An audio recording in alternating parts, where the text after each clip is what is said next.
So we're talking about a film which everybody seems to be talking about at the moment. It's the new movie from Yorgos Lanthimos. It's the sci-fi comedy Bugonia, which stars Jesse Plemons and Emma Stone.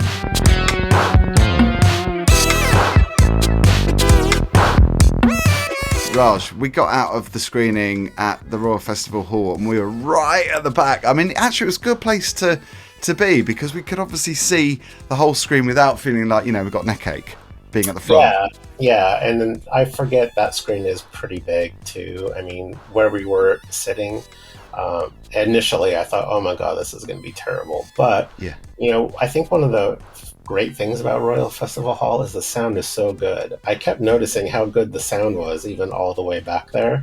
So, I can't complain afterwards, even though because we had noises. There were noises like behind us, and it was really freaking me out. I kept thinking it was the audience because we've got speakers right at the very back, and you kind of forget that when you're so far away from the screen, you forget that the sound is with you because you feel like it should be down. It was a very good acoustical experience. Yeah. It was really good. So this has been written by Will Tracy, who wrote Succession, directed by Yorgos Lanthimos. Are you a fan of his movies? I haven't seen all of his films, actually, which is weird because that seems to be like a really popular decision, isn't it? To go and see one of his films as soon as they come out because they're very popular. Yeah, I mean, I saw Poor Things and I really didn't care for Poor Things that much. I mean, it was freaking nutty. Some of it was a bit unnecessary. It's like everyone was talking about it, so you kind of need to, as a pop culture nerds that we are, we need to see these things. And so I was curious because I did quite like the trailer. So this was a hot ticket on our London Film Festival docket this year. After watching Bugonia, I am thoroughly convinced that Emma and the director are only out to make films that are absolutely crazy and to be the most crazy movies of the last 5 years because this film is freaking nutty. Because we have Matt from Microfilm who reviews with us sometimes. He posted on our social media, what was it like? I'm dying to find out what it was like. And I just said it's nuts. Because, that's, the obvious thing to say, I guess, with one of his movies. Because they're very edgy, aren't they? They push boundaries and they provoke. They provoke a reaction, which is great cinema. Let's give the viewers, Phil, an overview of what the movie is about if they haven't heard of it. Okay, so Jesse Plemons plays a paranoid conspiracy-obsessed man who, with the help of his brother, they kidnap a powerful CEO who's Emma Stone, believing that she's an alien intent on destroying Earth. We can't tell you whether she is or not. Yeah, it's a take on a satire, South Korean satire, called Save the Green Planet.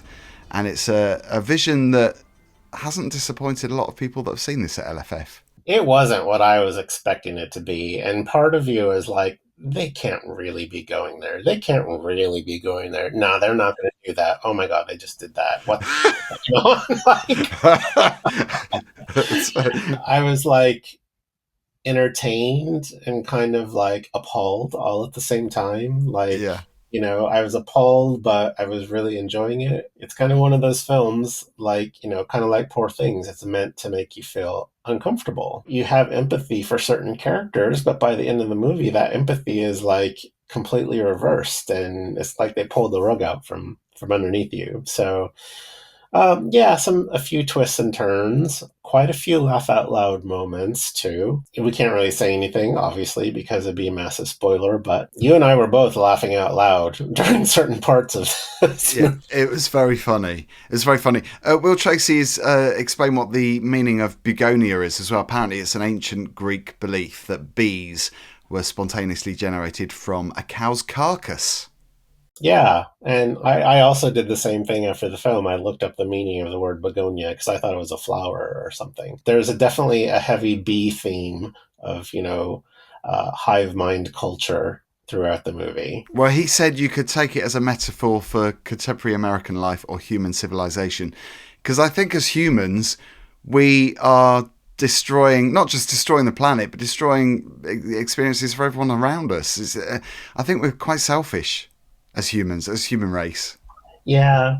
And stupid. So if we're going by that account, then I guess it means that we're creating whole communities and industries out of things that are dead and decayed. I don't know. Well, or killing industries because of that. Because, I think the bees play quite a significant part in the explanation of the plot of the story and where it's going, because I think it is a reflection on what's happening. Yeah, and let's not forget Alicia Silverstone is in this movie, which I had oh my no god, idea I'm blinking, you'll there. miss it though. she that's such a weird vision when you see her rising. I mean, we can't say why, but you see her body just almost like Exorcist style. It's like Linda Blair. It's like just hovering. There's kind of these scenes that are just like, oh, like that's what's going on in someone's mind, and it's being played out visually. And then by the end of the movie, you're like, did that really happen? It's really good to see her in a movie as well, because I know she just took a bit of a break, because I know she's been doing cookery book writing, and I haven't really seen her in quite a few even smaller budget horror things, and as surprise guest role. So I think she's keeping busy, but maybe she's expanding her entrepreneurial horizons. And no, it's great to see, because I said to you a couple of years ago, I edited a podcast for Plant-Based News, and she was the guest. So I edited her conversation, and that was probably 2 years ago. So I think she was releasing a cookbook at that point. So I think maybe she took a little bit of a break from movies, but it's good to see her doing movies again. We've missed her. Yeah, and she has been playing these sort of troubled mother type roles, so she's getting cast in a lot of those, but it's still just nice to see her on screen. She's come a long way also since Clueless. Yeah. So Will Tracy co-wrote The Menu, which was another film that I really enjoyed. I think writing wise and thematically it kind of had similarities with this. I think Bugonia did push it a little bit further, because there were some scenes, you mentioned that we were laughing out loud. I mean, there were scenes that would prove that this film has to be seen with an audience, because you get that feeling, don't you, of kind of getting off on what's happening with other people. Yeah, it's interesting you mentioned The Menu, because now I can see the similarities. And part of me is just like, oh, are we getting to a point in film culture where everything has to be over the top, or the message has to be visually outrageous? Because it does seem like in terms of mainstream movie culture, that's what's really selling tickets. But you're right. I mean, these type of movies do deserve to be seen with an audience, because I was like, okay, I'm laughing, but surely some other people around me are laughing too, because this is f***ed up. Yeah. I was expecting it to be a bit more visually weird, because I don't think it was that. Is it just me? I mean, there were bits of it that were. It was visually weird at the end. I mean, come on. True, but consistently all the way through, Poor Things, I think Poor Things had more of an abstract vibe about it, whereas this stylistic the whole way through. This takes a real tonal change at the end. It's very jarring, actually. Yeah, I thought it was going to have that look all the way through. It didn't. It was just at the end.